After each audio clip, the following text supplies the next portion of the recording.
자, 33페이지는 제목이 2차식으로 나오는 경우네요. 네. 그럼 이제 출제요도는 뿔마 1을 쓰는 거지만 우리는 어떻게 풀 수 있는 거죠? x제곱은 그죠? x제곱에다가 1 대입하는 식으로 하면은 여기가 뭐가 되죠? x 10제곱은 x1 1이 되죠? x 40제곱은 x 마이너스 x가 되고 네. 네, 플러스니까 네, 이게 아래 이게 되겠죠. 나누는 식이 0일 때 주어진 식과 나머지가 같다 이런 거니까 네. 맞습니다. 자, 그 다음에 29번 볼까요? 29번은 네 보니까 f-1이 -8이고 f2가 1일 때 그 다음에 물어보는 게 뭐냐면 나머지 R3은 이란 질문이죠. 그죠? 네. 네. R3은 이란 질문인데 이게 나누는 식이 어차피 이때 0이 되잖아요. 그죠? 그렇기 때문에 f-1은 R-1과 같아요. 네, 이건 R2와 같고. 네. 그래서 이걸 가지고 이제 RX 1차식 만들겠죠? 근데 그때 어떻게 하는 게 좋냐면 그 AX 플러스 B로 또 일반식 풀 수도 있겠지만 어차피 1차식은 직선이고 얘는 좌표니까 마이너스 1, 마이너스 8과 2, 1을 지난 직선을 만드는 거죠. 네. 그러면 기울기가 얼마입니까? 3 커질 때 9 커지니까 기울기 3이네요. 그럼 3x 이렇게 될 테고 2 넣었을 때 1 나오려면은 마이너스 5가 필요합니까? 네. 네. 자, 여기에다가 3을 대입하면 이제 3, 몇인지가 나오게 되는 거죠. 네. 그렇게 풀면 되는 건데 오. 네, 뭐 그렇습니다. 아니면 이렇게 풀 수도 있죠. 여기 3 커질 때 9 커졌으니까 3배 커지잖아요. y가 여기 1 커졌잖아요. 여기 3 커지면 된다고 해서 푸셔도 됩니다. 오. 여기 이거 안 구하고 바로 풀 수 있어요. 네. 자, 그 다음에 30번. 30번은 네, 이걸 그 A, B가 들어가 있는 5차식을 이걸로 나눴을 때 몫과 나머지에 대해서 얘기했는데 질문이 몫을 얘기하고 있어요. 이제 여기를 얘기하고 싶었어요. 그 문제에서 몫을 건들고 있잖아요. 그러면은 아까처럼 그냥 F1은 뭐, F2는 뭐 이런 식으로 그 문장을 간단하게 옮겨버리면 안 되고요. 식을 써줘야 돼요. 몫을 건들 때는. 그래서 x 5제곱 플러스 ax 세제곱 플러스 x 플러스 b는 x제곱 마이너스 x 그리고 목 x qx 더하기 3x 마이너스 이렇게 그냥 써놓는 거죠. 이제 질문은 저런 식으로 바로 써야 돼요. 질문은 맞아요. 구하는 게 뭐라고 볼 수 있어요? Q 네, 질문은 Q2를 물어보는 거예요. 네. 자, 그럼 결국 어떤 거냐면 이렇게 풀릴 거라는 걸 예상할 수 있으면 됩니다. 그 이게 0과 1로 유수가 되잖아요. 그걸 가지고 A와 B를 구하는 거죠. 그 다음에 양변에다가 2를 대입하면 네, Q2가 나오겠죠. 그렇게 예상하면 되는 겁니다. 자, 그렇다면 이제 그걸 0하고 2를 대입해서 A, B를 구하는 게 뭐 별로 어렵지 않으니까 그냥 그렇게 합시다. 물론 X제곱 대신에 X 대입해도 풀립니다. 그죠? 네. 또 한 번 해볼까요? X제곱 어디까지 가죠? B는 X까지 나옵니다. 아? 알겠어요? AX 세제곱은 AX까지 나옵니다. 네, 그러니까 뭐 네, 이게 이거라고 해서 A하고 B를 결정할 수 있는 거죠. 그 다음에 Q2를 구하시면 되는 겁니다.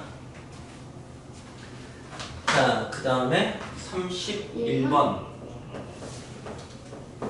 31번은 역시 네, 몫에 대한 얘기가 나와 있잖아요. 그러면 식을 써놓으셔야 돼요. 나눗셈 컴파식으로 fx를 x-3으로 나눴을 때 몫이 qx 그리고 나머지가 12다 이렇게 쓰셔야 된다고. 자, 그랬을 때 이제 마지막 질문은 뭐냐면 이걸 그 x제곱 마이너스 x 마이너스 6으로 나눈 나머지를 구하세요 라는 게 질문인 거죠. 네. 여기 이제 Q-2는 5이다 이게 주어져 있는 거고요. 조건이 이렇게 두 가지입니다. 이거 어떻게 사용하는지를 판단할 수 있으면 되는 건데 어떻게 사용하느냐. 얘는 일단은 F3은 식이라고 쓸 수 있어요. fx를 모르기 때문에 식을 이건 F3만 구할 수가 있어요. 이것만 보면 이게 있잖아요, 그죠? 네. 그래서 무엇도 할 수 있게 되면 f-2도 구할 수 있게 됩니다. 왜냐면 이제 f-2는 네. 여기가 이제 -5가 될 테고 거기에 이제 이게 곱해지겠죠? 네. 그리고 거기다 11을 더하면 되는 거니까 그죠? 맛있다. 네, -13 이렇게 나오게 된다는 거죠. 이거 두 개를 알 때 문제가 풀리게 나와 있겠죠? 네, 이게 x 플러스 x 마이너스 이렇게 되겠죠? 네, 그러니까 역시 그 직선 하나 구하시면 돼요. 5 커질 때 25 커졌으니까 5x 그죠? 그다음에 3 넣었을 때 10이 나오려면 맞아. 네, 이렇게 그냥 구하시면 된다는 거죠. 네, 이 문제는 나머지 중에서 대표적으로 잘 알려진 어려운 문제예요. 네. 이 문제가 어려운 이유는 보통 이제 2차식으로 나눈 나머지에 대해서 질문할 때 그 2차식이 1차식 두 개로 서로 다르게 분리가 되어 있어야지 값을 각각 집어넣어서 조건 두 개를 끄집어낼 수 있어서 풀 수 있는데 이게 겹쳐 있어서 어려운 거죠. 네. 그래서 대표적 어려운 문제는 이렇게 완전적으로 겹쳐 있거나 아니면 이수분해가 안 되거나 이렇게 두 가지가 있습니다. 이렇게 겹쳐 있는 경우는 어떻게 푸냐면 이건 근데 선생님이 지금 설명하는 것과 해설지를 꼭 비교해 보셔야 돼요. 그래서 해설지 풀이가 결국 선생님이 얘기한 방식처럼 결국은 된다는 것을 해설지 한 10줄인데 제가 한 3줄 만에 푼다면 그걸 그냥 압축한 거에 지나지 않는다는 것을 여러분이 깨닫는 것 그게 이 문제의 학습 목표가 되어야 됩니다. 자, 해설지를 간단하게 브리핑을 해주자면 양변에 -3을 대입합니다. 그러면 A와 B의 관계식이 나와요.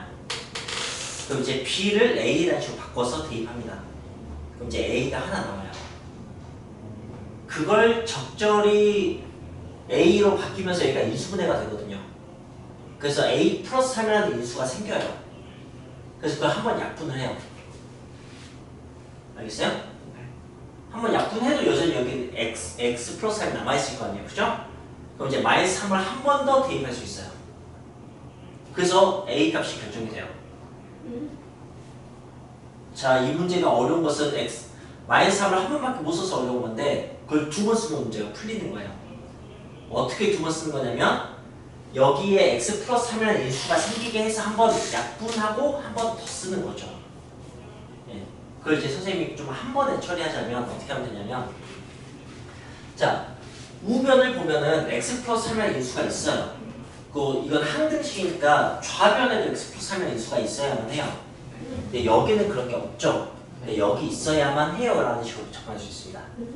여기 이제 x 플러스 3이 여기 있을 수밖에 없어요. 그럼 이제 여기 뭐라고 쓸 수 있냐면 x 플러스 뭐 3분의 b라고 쓸 수도 있고요. x 플러스 a 마이너스 3 이렇게 쓸 수도 있어요. 어느 쪽이 상관없어요. 근데 아마 해설지는 이제 a, b의 관계식에서 b에다 대입해서 a로 이렇게만 아마 만들었을 거예요. 그 다음에 인수분해가 아마 이렇게 이루어졌을 겁니다. 그 상태에서 양변 이렇게 약분하는 거죠. 이제 여러분은 A를 구하면 돼요. 또는 B를 구하면 돼요. 어떻게 하느냐? 마삼을 대입해요. 마삼을 대입하면 이렇게 여기는 없어지고 여기 20점 나오잖아. 근데 저기 마삼을 대입하면 20점 나와요. 그러니까 여기에 마삼 넣었을 때 1 나와야 돼요. 따라맞습니까? 놓쳤죠? 네. 자, 약분 한번 했어요. 그 다음에 -3 다시 한번 대입한다고. 이 QX가 없으니까 보통 목적이잖아, 나머지는. 이게 없어지니까 이쪽은 이제 우변은 2의 10점만 남아요. 그럼 좌변도 2의 10점 나는데 여기서 2의 10점 이미 나와요. 그러니까 곱하기 1이 돼야 된다는 거지. 여기 -3을 넣었을 때. 그럼 A가 얼마야겠어요? 7. 네, 7해야겠죠. 그죠? 그래서 A 값이 나옵니다. A가 7인 거죠. 네. A가 7이니까 여기가 이제 X 플러스 4인 거예요, 사실은. 그러니까 B도 결정되는 거죠. 3, 4, 12 이렇게. 알겠어요? 네. 그래서 A 더하기 B 값을 구할 수 있네요.